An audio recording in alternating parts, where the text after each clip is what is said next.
Get out! This is my daughter's christening, not your circus. My son, David, yelled. His voice was sharp, cutting easily through the low hum of conversation and the soft music playing in the background. He stood at the head of the dining table, his face flushed with irritation, pointing a rigid finger toward the hallway. I am Elizabeth Fisher. I am 65 years old, and I was standing in the middle of my own formal dining room, holding a simple porcelain dinner plate, realizing there was no place for me to sit. The long mahogany table, which I had polished with lemon oil just yesterday, was perfectly set for 12. David, his wife, Sarah, Sarah's parents, and their close friends were all seated. I counted the chairs twice. 12 chairs. None for the woman who owned the house. David and Sarah had asked to move in 8 months ago. The story was familiar. Rent was too high. They wanted to save for a down payment, and a baby was on the way. I agreed. I had the space, and I loved my son. I didn't realize I was silently signing away my territory. It started small. Sarah replacing my living room curtains because mine were too dated. David ignoring my request to keep the garage clear. I observed it all, choosing peace over conflict. I didn't want to be the difficult mother-in-law. But today, looking at the smug expression on Sarah's face as she adjusted her napkin, completely ignoring her husband shouting at me, I realized peace was just another word for surrender.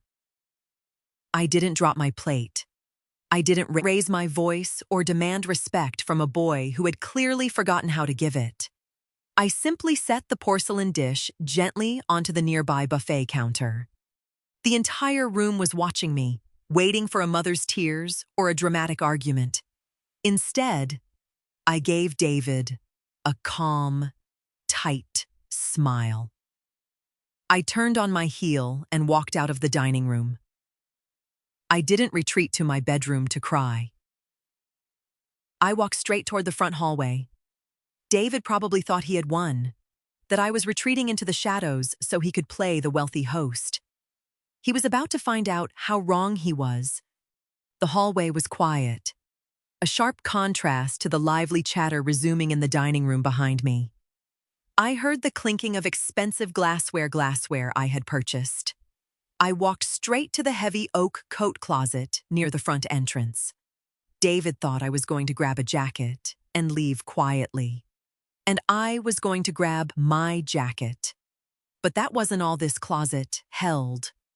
When my late husband and I built this house, we opted to put the main electrical panel inside this deep closet rather than the damp basement. It was practical. Right now, it was about to be my best tool. I opened the heavy metal door of the breaker box. I didn't touch the switches for the kitchen appliances. The caterers were just doing their jobs. But I found the breakers labeled dining room, living room, and backyard outlets. With 3 swift clicks, I flipped them all.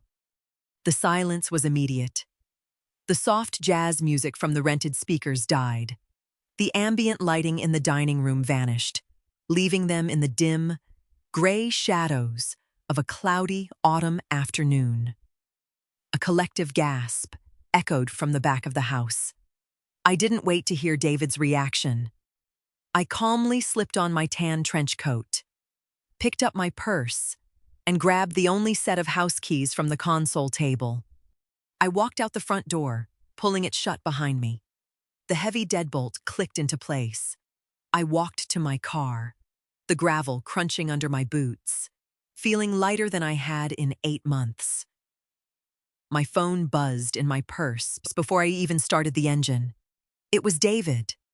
I let it ring. 10 seconds later, Sarah called. I silenced the device, tossed it onto the passenger seat, and backed out of the driveway. They wanted their own space to host their friends without my interference. Now they had it. In the dark, with no music, and a ruined atmosphere.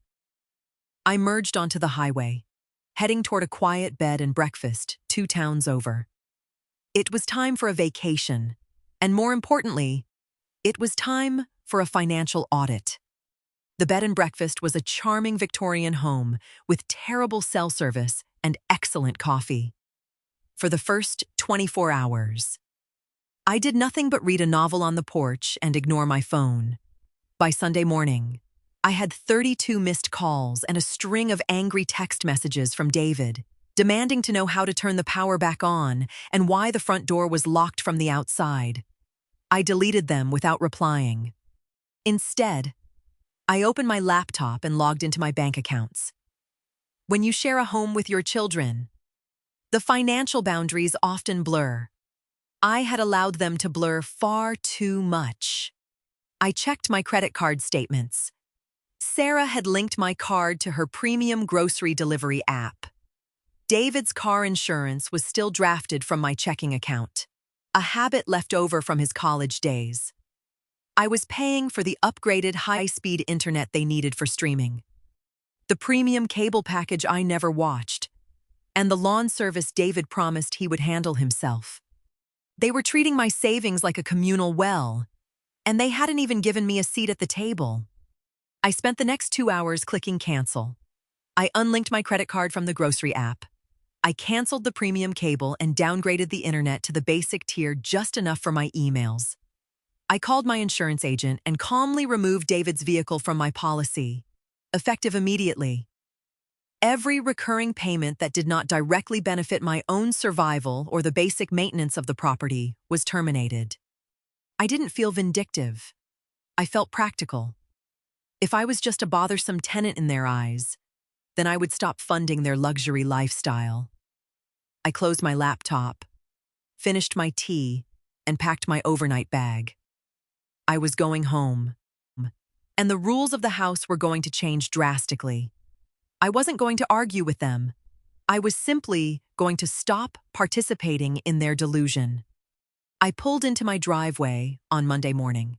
The caterers' vans were gone, and the yard was littered with a few abandoned plastic cups. I unlocked the front door and stepped inside. The house smelled faintly of stale food and tension. David and Sarah were sitting at the kitchen island. Sarah looked exhausted, her hair messy, cradling my granddaughter. David stood up immediately, his face a mixture of relief and absolute fury. "Where have you been?" he demanded, stepping toward me. "You ruined the christening." "Mom." The food got cold. The guests left early, and we had to sit in the dark until the caterer figured out the breaker box. Do you have any idea how embarrassing that was? I hung my coat in the closet, taking my time to smooth the fabric. "I was under the impression it was your house and your party," I replied evenly. "You told me to get out." I obliged. Sarah scoffed, rocking the baby. You locked us in. We couldn't even use the front door. You are acting completely unhinged, Elizabeth. We are your family." "Family provides a chair at the table," I said, walking into the kitchen. I opened the refrigerator to grab a bottle of water. It was packed with Sarah's expensive imported cheeses and organic cold-pressed juices. And family doesn't shout at their mother in front of 50 strangers. David ran a hand through his hair, resorting to his usual tactic, playing the stressed victim. Look, I was tense. The caterers were late.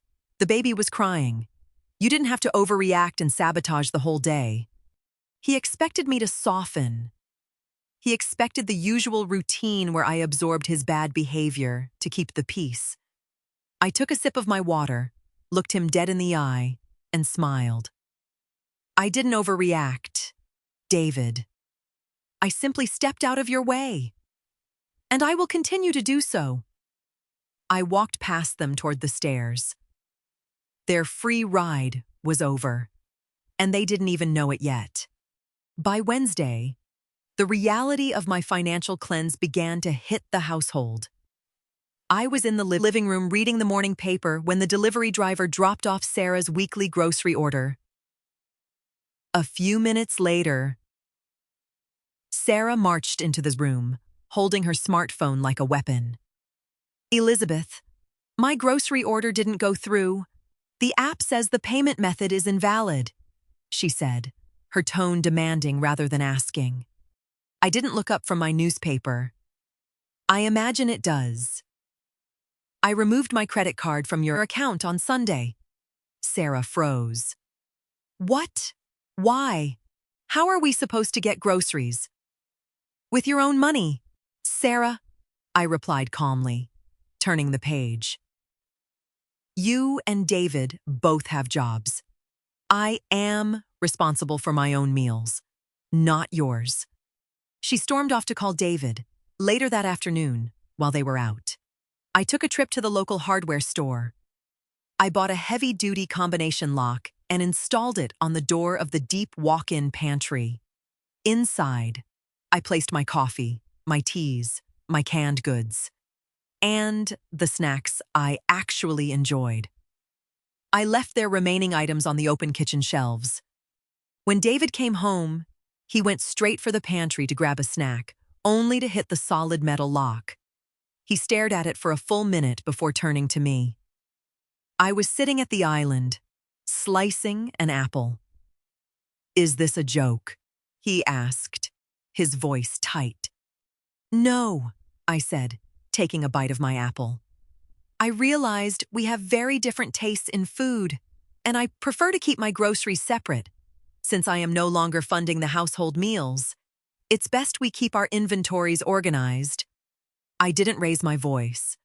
I didn't engage in a debate.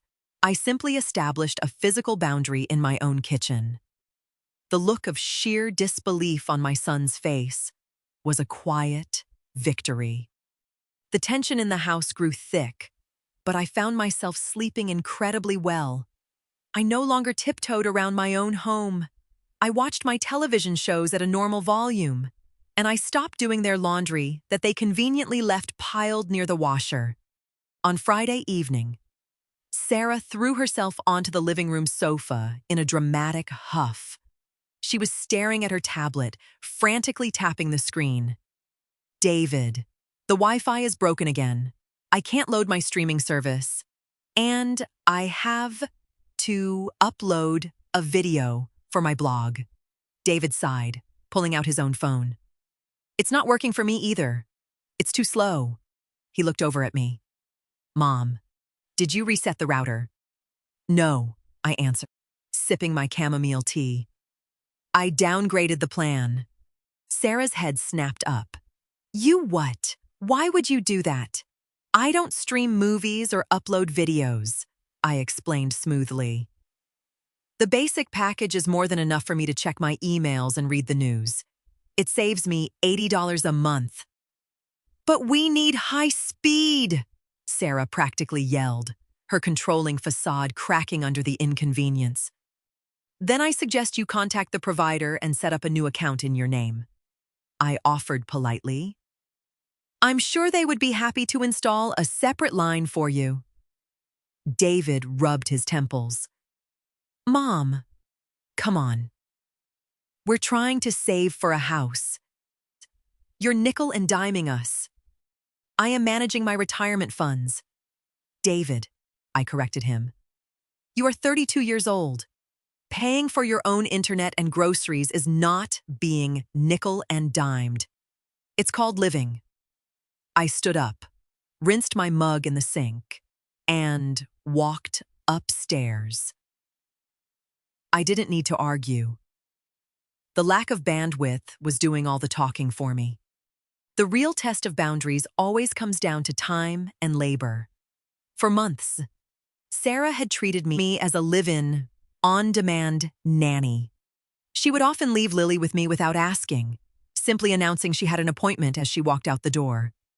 I love my granddaughter fiercely, but I was a grandmother, not an unpaid employee. Saturday morning, I was wearing my coat and shoes, holding my car keys, preparing to go to a local nursery to buy some winter pansies.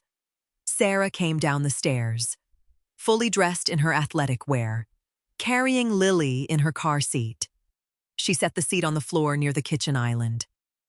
"I have a Pilates class in 20 minutes, and then I'm meeting Jessica for brunch," Sarah announced, not making eye contact. "Lily's fed, but she'll need a nap in about an hour." She turned toward the front door. "Have a good time," I said. Sarah stopped, her hand on the doorknob. She looked at my coat. "Where are you going?" "To the garden center," I replied. "But I have Pilates." "You need to watch Lily." "You didn't ask me to watch Lily, Sarah," I said, my voice completely steady. "And even if you had, I have plans this morning. You'll need to take her with you or stay home." Her face turned a mottled red. "You can't just leave. I already paid for the class." "Then you should hurry," I said, stepping past her.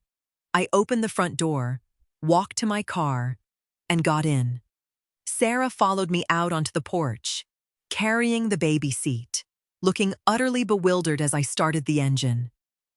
She had always banked on my guilt, assuming I would drop everything rather than inconvenience her. I waved politely through the driver's side window and backed out of the driveway, leaving her standing there in her expensive leggings, entirely trapped by her own lack of planning. When I returned from the garden center a few hours later, the atmosphere in the house had shifted from annoyed to desperate. David was pacing in the living room. Sarah was upstairs, slamming doors. As soon as I set my keys on the counter, David approached me. He didn't look angry anymore. He looked panicked. "Mom, we need to talk," he said, his shoulders slumping. "My car insurance was declined today. The agent said the policy was canceled." "Your vehicle was removed from my policy, yes," I confirmed, unbuttoning my coat. "I told you I was cutting back on unnecessary expenses." "I don't have the money to pay a separate premium right now," David admitted, his voice dropping to a harsh whisper so Sarah wouldn't hear.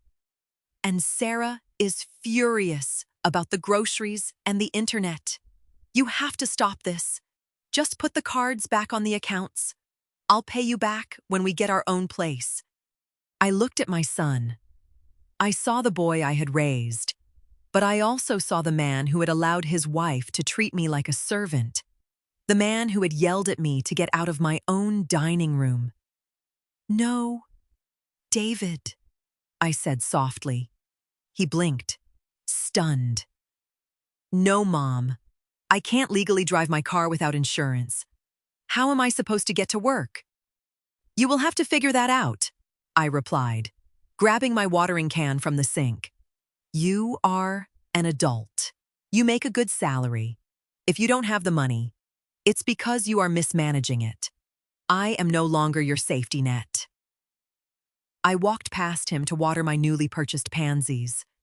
I didn't raise my voice, and I didn't offer a compromise. The Bank of Mom was permanently closed. By Monday evening, the house was operating under a cold, strained silence.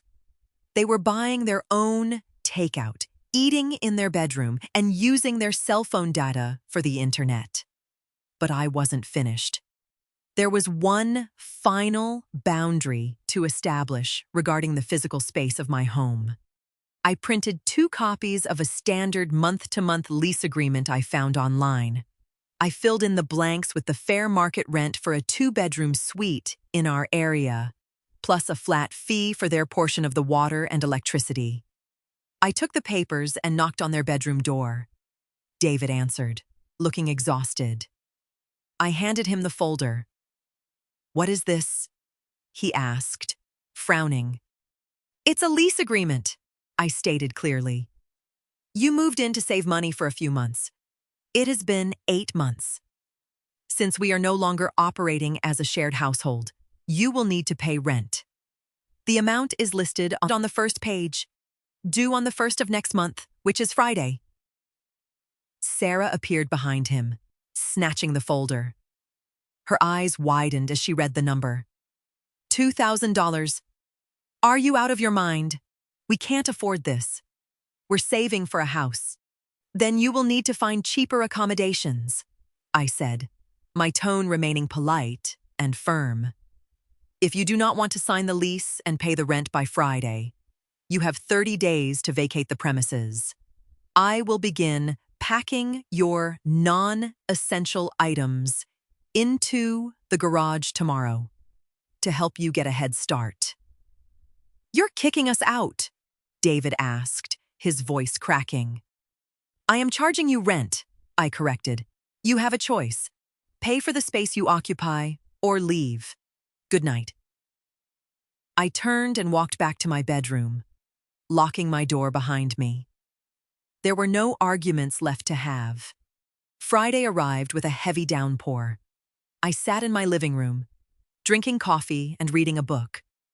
I hadn't received a signed lease, nor had I received a transfer for the rent. Instead, I watched from the window as David and a friend loaded boxes into the back of a rented moving truck. They couldn't afford the rent I demanded, and, more importantly, Sarah couldn't tolerate living in a house where she had absolutely no control. They had frantically searched for an apartment and found a cramped 2-bedroom across town. They were leaving. There was no dramatic confrontation on the porch. There were no tearful apologies or sudden realizations of guilt. David walked in to hand me my spare house key. He looked at the floor, unable to meet my eyes. We're leaving, Mom, he mumbled. I see that, I said, taking the key. Take care of Lily. Drive safely. Sarah walked past the doorway, carrying a lamp, entirely ignoring me. I didn't mind. I didn't need her respect anymore, because I had finally found my own. As the moving truck backed out of my driveway, I didn't feel a sense of loss. I felt an overwhelming sense of relief. Within an hour, I had the locks changed on the front and back doors. I moved my favorite armchair out of the basement and placed it right back in the center of the living room, exactly where it belonged. I sat down, enjoying the absolute, unbroken silence of my own home. I had my sanctuary back. You know, the hardest boundaries we ever have to set are usually with the people we love the most. For a long time, I thought that being a good mother meant making myself small, so my son could feel big. I thought keeping the peace meant quietly accepting disrespect. But I learned a hard truth: love without respect is just a transaction. You don't have to bankrupt your finances, your comfort, or your dignity to prove your devotion to your family. Sometimes, the most necessary thing you can do is to simply step back, close your wallet, and let them figure out their own lives. You never have to earn a seat at a table you built. Your home is your sanctuary, and protecting your peace is never something you should feel guilty about. If this story resonated with you today, or if you've ever had to draw a hard line to take back control of your own life, please hit that subscribe button and give this video a like. We share real stories like this every single week about tough choices, setting boundaries, and finding our strength. I'd love to hear from you down in the comments. Have you ever had to stop being the safety net for an entitled family member? How did you handle it? Let me know where you're watching from today. Until next time, take care of yourselves, and remember to keep your boundaries firm.